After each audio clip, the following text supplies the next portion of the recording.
여러분, 혹시 한 명의 천재가 역사에서 완전히 지워질 수 있다고 생각하시나요?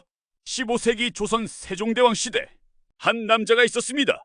노비 출신이었지만 왕의 총애를 받으며 조선 최고의 과학자로 우뚝 섰던 사람, 자경루, 치국이, 앙부일구. 그가 만든 발명품들은 당대 세계 최고 수준이었죠. 그런데 이 천재 과학자가 어느 날 갑자기 역사 기록에서 사라져버립니다.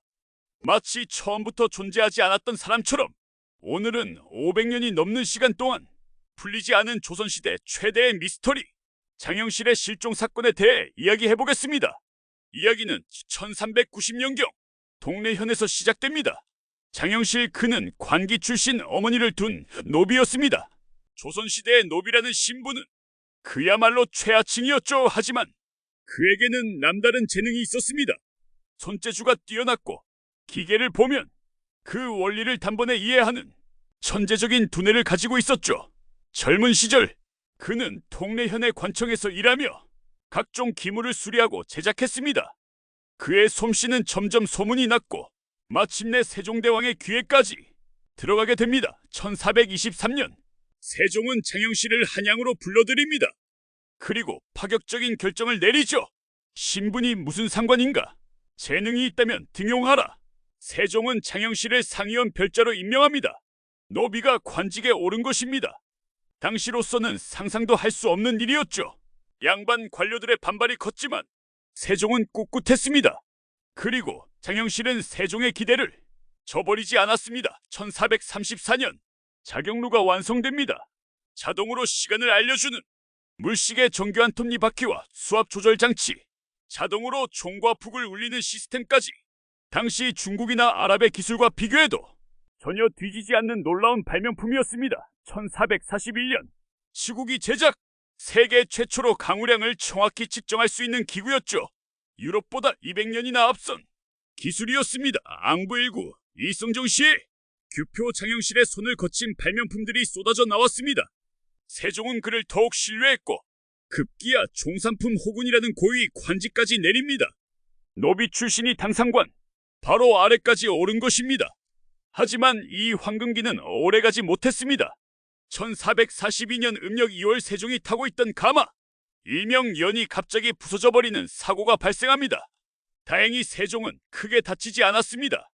하지만 문제는 이 가마를 만든 사람이 바로 장영실이었다는 것이죠. 조선시대의 왕의 물건이 망가진다는 것은 단순한 불량품 문제가 아니었습니다. 왕의 안전과 직결된 중대한 범죄 행위였죠.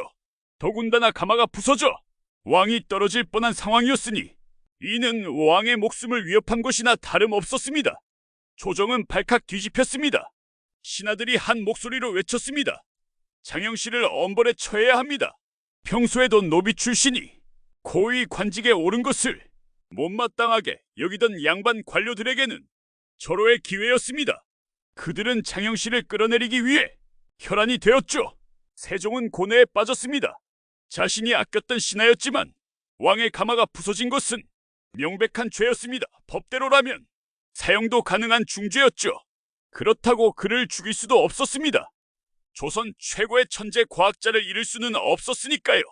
결국 세종은 고심 끝에 판결을 내립니다. 장영실에게 곤장 80대를 치고 관직을 박탈하라. 곤장 80대 당시 기준으로는 목숨을 잃을 수도 있는 혹독한 형벌이었습니다. 하지만 목숨만은 살려준 것이죠. 그런데 문제는 여기서부터입니다. 형을 받은 후 장영실은 역사 기록에서 완전히 사라져버립니다. 조선 왕조실록 그 방대한 기록 어디에도 그 이후에 장영실에 대한 이야기는 없습니다.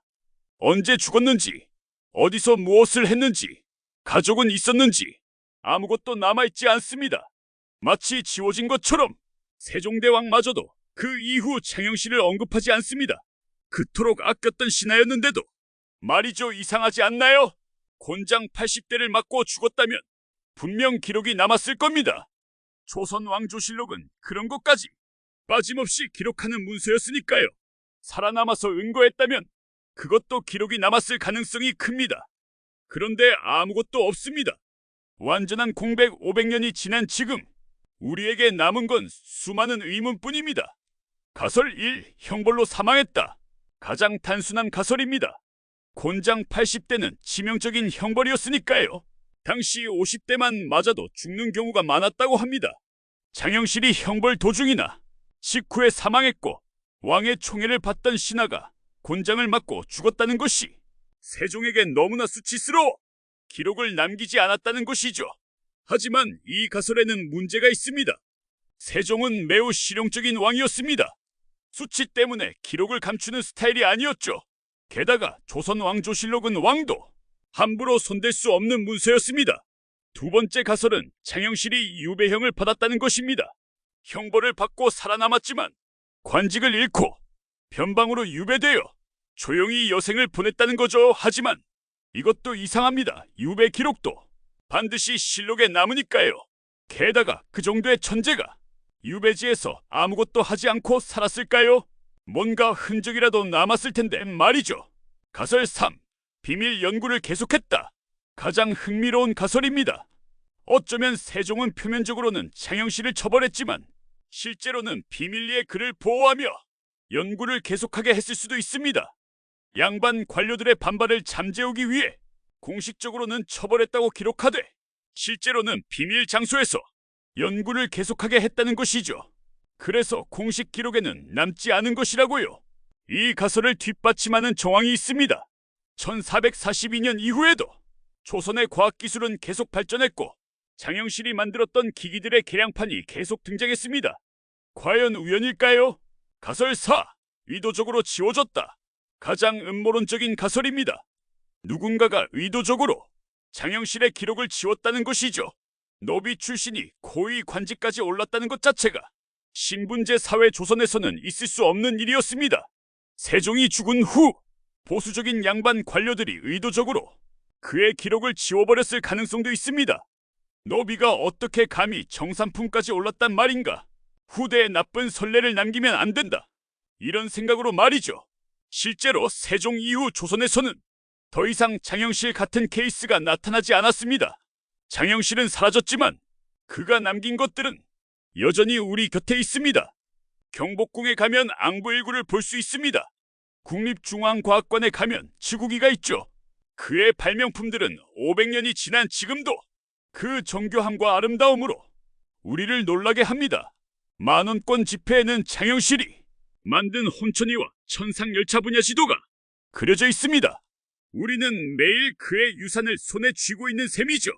그리고 무엇보다 그가 남긴 것은 신분을 뛰어넘은 도전정신입니다. 노비 출신이라는 한계를 극복하고 자신의 재능만으로 조선 최고의 과학자가 되었던 한 남자. 비록 그의 마지막이 비극적이었을지라도 그가 보여준 삶 자체가 하나의 전설이 되었습니다. 역사학자들은 지금도 장영실의 행방을 추적하고 있습니다. 어디선가 그의 묘라도 발견되기를, 그가 남긴 일기나 기록이라도 나오기를 바라면서 말이죠. 하지만 500년이 넘는 세월 동안 아무것도 발견되지 않았습니다. 어쩌면 장영실은 자신이 원했던 방식으로 사라진 것일지도 모릅니다. 화려한 명성보다는 조용히 역사 뒤편으로 물러나 자신이 사랑했던 발명과 연구에만 몰두하며 여생을 보냈을지도 모르죠. 아니면 누군가의 음모로 강제로 지워졌을 수도 있습니다. 우리는 영원히 진실을 알 수 없을지도 모릅니다. 하지만 그것이 바로 역사의 매력 아닐까요? 완벽하게 밝혀지지 않은 미스터리들이 우리의 상상력을 자극하고 계속해서 과거를 탐구하게 만드는 것이죠. 장영실은 사라졌지만 그에 대한 이야기는 영원히 살아있을 것입니다. 조선 최고의 천재 과학자, 신분의 벽을 넘어선 도전자, 그리고 역사상 가장 미스터리한 실종, 사건의 주인공으로 말이죠. 여러분은 어떻게 생각하시나요? 장영실은 정말 어떻게 된 걸까요? 형벌로 죽었을까요? 비밀리에 연구를 계속했을까요? 아니면 의도적으로 지워진 걸까요? 앞으로도 더 흥미로운 역사 미스터리를 가져오겠습니다. 지금까지 장영실의 실종 미스터리였습니다.